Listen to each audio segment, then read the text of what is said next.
Okay, ito naman guys, papakita ko sa inyo kung paano po siya mag-accept ng payment na isinend ni client via portal. So, dito tayo sa dashboard. Yun po yung dashboard natin, refresh lang natin. Okay, payment confirmation, may dalawa po dyan. Ibig sabihin, meron pong dalawang client na nag-send ng payment. Okay, since na meron tayo na-receive na GCash, ito po, yan, may na-receive tayong GCash notification na yan. No?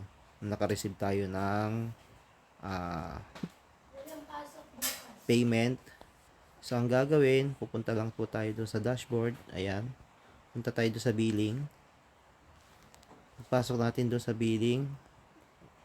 For confirmation, click lang po natin yon. So, ito na po siya.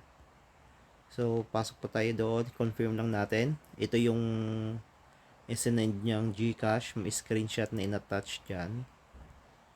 Ayan. So, confirm. Ayan.